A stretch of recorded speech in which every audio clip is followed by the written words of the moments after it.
ನೋಡಿ ವೀಕ್ಷಕರೇ, state hostel portal ಮೂಲಕ ಹಾಸ್ಟೆಲ್ ಅರ್ಜಿ ಸಲ್ಲಿಸಬೇಕಾದ್ರೆ ನೀವು ಮೊದಲು ಗೂಗಲಲ್ಲಿ SHP ಅಂತ ಟೈಪ್ ಮಾಡಿ. ಇಲ್ಲಿ SHP ವೆಬ್ಸೈಟ್ ಬರುತ್ತೆ. ಇದನ್ನ ಕ್ಲಿಕ್ ಮಾಡಿದ ನಂತರ ಈ ಥರ ಅಫಿಷಿಯಲ್ ವೆಬ್ಸೈಟ್ ಓಪನ್ ಆಗುತ್ತೆ. ಇಲ್ಲಿ ಹೋಗಿ ಏನು ಮಾಡ್ತೀರಾ, ಸ್ಕ್ರೋಲ್ ಅಪ್ ಮಾಡಿಕೊಂಡು ಇಲ್ಲಿ ಅಪ್ಲೈ ಅಂತ ಕ್ಲಿಕ್ ಮಾಡ್ತೀರಾ. ಕ್ಲಿಕ್ ಮಾಡಿದ ನಂತರ ಈ ಥರ ಅಫಿಷಿಯಲ್ ಪೇಜ್ ಓಪನ್ ಆಗುತ್ತೆ. ಇಲ್ಲಿ ಏನು ಮಾಡುತ್ತೆ, do you have a state scholarship account ಅಂತ ಕೇಳುತ್ತೆ. ನೋಡಿ, ಆಲ್ಮೋಸ್ಟ್ ಎಲ್ಲ ವಿದ್ಯಾರ್ಥಿಗಳು 5ನೇ ತರಗತಿ ಇದ್ದೀರಾ ಅಂದರೆ ನಿಮ್ಮದು SSP ID ಇದ್ದೇ ಇರುತ್ತೆ. ಯಾಕಂದರೆ ಪ್ರತಿಯೊಬ್ಬ ವಿದ್ಯಾರ್ಥಿಯು ಸ್ಕಾಲರ್ಶಿಪ್ ಅಕೌಂಟ್ ಕ್ರಿಯೇಟ್ ಆಗಿರುತ್ತೆ, ಡೋಂಟ್ ವರಿ. ಆದರೆ ಇಲ್ಲಿ 2 ಸಮಸ್ಯೆ ಇವೆ, ಆ ಕುರಿತು ತಿಳಿಸ್ಕೊಡ್ತೀನಿ. ಇಲ್ಲಿ ನೀವು ಎಸ್ ಅಂತ ಕೊಟ್ಟ ನಂತರ ಡೈರೆಕ್ಟಾಗಿ ಈ ಪೇಜ್ ಓಪನ್ ಆಗುತ್ತೆ. ಇಲ್ಲಿ ನೋಡಿ ಸ್ವಲ್ಪ ಮಾಹಿತಿ ಹೇಳ್ತೀನಿ. ಯಾಕಪ್ಪ SSP ಅಂದರೆ ಸ್ಕಾಲರ್ಶಿಪ್ ಅಕೌಂಟು ಪ್ರತಿಯೊಬ್ಬ ವಿದ್ಯಾರ್ಥಿಗಳದ್ದು ಇದ್ದೇ ಇರುತ್ತೆ. ಯಾವ ವಿದ್ಯಾರ್ಥಿ ಕೂಡ SSP ಅಕೌಂಟ್ ಇಲ್ಲದೆ ಇರಲ್ಲ. ಆದರೆ ಇಲ್ಲಿ ನೋಡಿ, ನೀವು ಹಾಸ್ಟೆಲ್ ಅರ್ಜಿ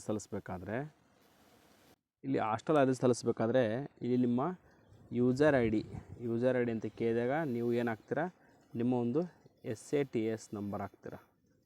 SATS ನಂಬರ್ ಅಂದರೆ student achievement tracking system number 9 number ಇರ್ತವೆ.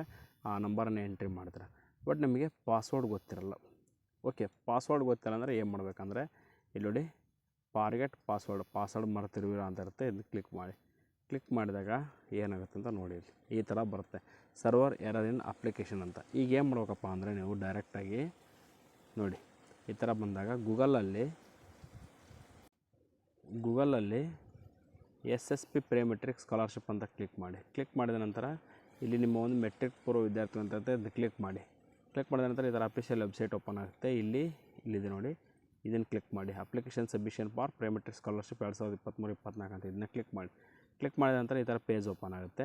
ಇಲ್ಲಿ ಏನು ಮಾಡಿ ನೋಡಿ, ಇಲ್ಲಿ ಯೂಸರ್ ಐ ಡಿ, ನಿಮ್ಮ SATS ನಂಬರು ಮತ್ತು ಪಾಸ್ವರ್ಡು ಇದನ್ನ ಹಾಕ್ಬೇಕಾಗುತ್ತೆ. ಬಟ್ ನೀವು ಇಲ್ಲಿ ಏನು ಮಾಡ್ಬೇಕಪ್ಪ ಅಂದರೆ ಇಲ್ಲಿದೆ ನೋಡಿ, ಪಾಸ್ವರ್ಡ್ ಮರೆತಿರೋರು ಅಂತ ಕೇಳುತ್ತೆ. ಎಸ್ ಕೊಟ್ಟಾಗ ಇಲ್ಲಿ ನಿಮ್ಮ ನೋಡಿ SATS ನಂಬರ್ ಹಾಕಿ, ಇಲ್ಲಿ ಹೊಸ ಪಾಸ್ವರ್ಡ್ ಹಾಕಿ.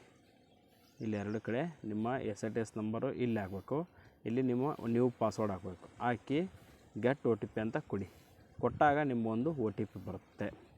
ಆ OTPಯನ್ನು ಎಂಟರ್ ಮಾಡಿ ಸಬ್ಮಿಟ್ ಕೊಟ್ಟರೆ ನಿಮಗೆ ನ್ಯೂ ಪಾಸ್ವರ್ಡ್ ಬರುತ್ತೆ. ಆ ಪಾಸ್ವರ್ಡನ್ನು ಅಲ್ಲಿ ಹಾಕಿದರೆ ನಿಮಗೇನು ಸ್ಕಾಲರ್ಶಿಪ್ ಅರ್ಜಿ ಸಲ್ಲಿಸೋದು ಕಂಟಿನ್ಯೂ ಆಗುತ್ತೆ. ಓಕೆ, ಹಾಗಾದರೆ ನಿಮಗೇನಪ್ಪ ಅಂದರೆ ಇನ್ನೊಂದು ಪ್ರಶ್ನೆ, ನೀವು ಸ್ಕಾಲರ್ಶಿಪ್ಪಿಗೆ ಯಾವ ಅಕೌಂಟ್ ಕೊಟ್ಟಿದ್ದೀನಿ, SSP ಅರ್ಜಿ ಸಲ್ಲಿಸಬೇಕಾದ್ರೆ ಯಾವ ಒಂದು ಮೊಬೈಲ್ ನಂಬರ್ ಕೊಟ್ಟಿದ್ದೀನಿ ಅನ್ನೋದು ನೆನಪಿಲ್ಲ.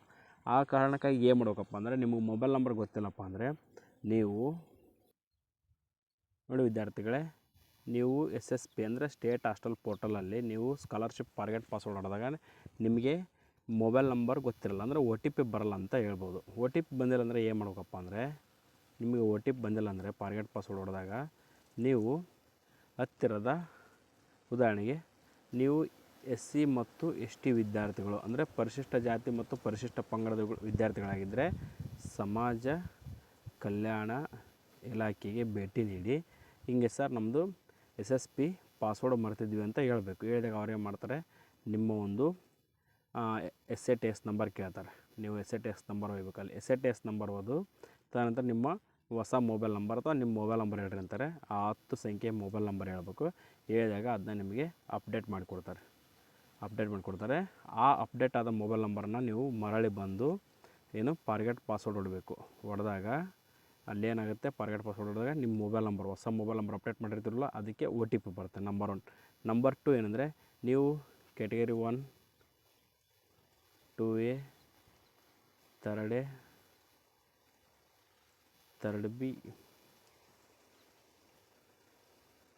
ಈ ವಿದ್ಯಾರ್ಥಿಗಳಾಗಿದ್ದರೆ ಏನು ಮಾಡಬೇಕಪ್ಪ ಅಂದರೆ, ನೀವು ಹಿಂದುಳಿದ ವರ್ಗಗಳ ಕಲ್ಯಾಣ ಇಲಾಖೆಗೆ ಭೇಟಿ ನೀಡಬೇಕಂದ್ರೆ BCM ಆಫೀಸಿಗೆ ಭೇಟಿ ನೀಡಿ ನೀವು ಸೇಮ್ ಸರ್ ನಾವು ಹಿಂಗೆ ಹಾಸ್ಟೆಲ್ ಅರ್ಜಿ ಹಾಕ್ತಿದ್ದೀವಿ, ನಮಗೇನಾಗ್ತಿದೆ ಈ ಒಂದು SHPಯಲ್ಲಿ ನಮ್ಮ ಮೊಬೈಲ್ ನಂಬರ್ ನಮಗೆ OTP ಬರ್ತಾಯಿಲ್ಲ ಅಂತ ಹೇಳಬೇಕು. OTP ಬರ್ತಾಯಿಲ್ಲ ಅಂತ ಹೇಳಿದಾಗ ಅವ್ರು ಏನು ಮಾಡ್ತಾರೆ, ನಿಮ್ಮ ಒಂದು ಹೊಸ ಮೊಬೈಲ್ ನಂಬರ್ ಕೇಳ್ತಾರೆ. ಆ ಮೊಬೈಲ್ ನಂಬರನ್ನು ನಿಮ್ಮ SATS ನಂಬರ್ ಹೇಳಬೇಕು. SATS ನಂಬರ್ ಹೇಳಿ ತದನಂತರ ನಿಮ್ಮ ಮೊಬೈಲ್ ನಂಬರ್ ಹೇಳಿದರೆ ಆ ಮೊಬೈಲ್ ನಂಬರಿಗೆ ಇನ್ಸ್ಟಂಟಾಗಿ ಒಂದು OTP ಬರುತ್ತೆ. ಆ OTPಯನ್ನು ಎಂಟರ್ ಮಾಡಿ ನಿಮಗೆ ಹೊಸ ಮೊಬೈಲ್ ನಂಬರನ್ನು ಅಪ್ಡೇಟ್ ಮಾಡಿ ಕಳಿಸ್ತಾರೆ. ತದನಂತರ ನೀವು SHP ಮೂಲಕ ಅರ್ಜಿ ಸಲ್ಲಿಸ್ಬೋದು. ಇನ್ನು 2B ಅಂದರೆ ಮುಸ್ಲಿಮ್ಸ್ ವಿದ್ಯಾರ್ಥಿಗಳು ಮತ್ತು ಮೈನಾರಿಟಿ ವಿದ್ಯಾರ್ಥಿಗಳಾಗಿದ್ದರೆ ನೀವೇ ಮಾಡಬೇಕಪ್ಪ ಅಂದರೆ ಹತ್ತಿರದ ಅಲ್ಪಸಂಖ್ಯಾತರ ಕಲ್ಯಾಣ ಇಲಾಖೆಗೆ ಭೇಟಿ ನೀಡಿ ಇದೇ ರೀತಿ ಹೇಳಿದರೆ ನಿಮಗೂ ಕೂಡ ಅಪ್ಡೇಟ್ ಆಗುತ್ತೆ. ಆಹಾ ವಿಭಾಗಕ್ಕೆ ಸಂಬಂಧಪಟ್ಟಂತೆ ಅಂದರೆ ಈಗ ಉದಾಹರಣೆಗೆ SC/ST ಆಗಿದ್ದರೆ ಸಮಾಜ ಕಲ್ಯಾಣ ಇಲಾಖೆ, OBC ವಿದ್ಯಾರ್ಥಿಗಳಿದ್ದರೆ BCM ಇಲಾಖೆ ಮತ್ತು ಮೈನಾರಿಟಿ ವಿದ್ಯಾರ್ಥಿಗಳಿದ್ದರೆ ಮೈನಾರಿಟಿ ಡಿಪಾರ್ಟ್ಮೆಂಟಿಗೆ ಹೋಗಿದ್ರೆ ಮಾತ್ರ ನಿಮಗೆ ಚೇಂಜ್ ಮಾಡಿಕೊಡೋಕ್ಕೆ ಅವಕಾಶ ಇರುತ್ತೆ. ಹಾಗಾಗಿ ದಯವಿಟ್ಟು ಈ ಮಾಹಿತಿಯನ್ನು ಭಾಳಷ್ಟು ವಿದ್ಯಾರ್ಥಿಗಳಿಗೆ ಶೇರ್ ಮಾಡಿ, ಯಾಕಂದರೆ ಭಾಳಷ್ಟು ಜನಕ್ಕೆ ಈ ವಿಷಯ ಗೊತ್ತಿರಲ್ಲ ಅಂತ ಹೇಳ್ತಾ, ನಿಮಗೇನಾದರೂ ಡೌಟ್ಸ್ ಇದ್ದರೆ ಕಮೆಂಟ್ಸ್ ಮಾಡಿ, ತಿಳಿಸ್ಕೊಡ್ತೀನಿ ಅಂತ ಹೇಳ್ತಾ thank you for watching this video.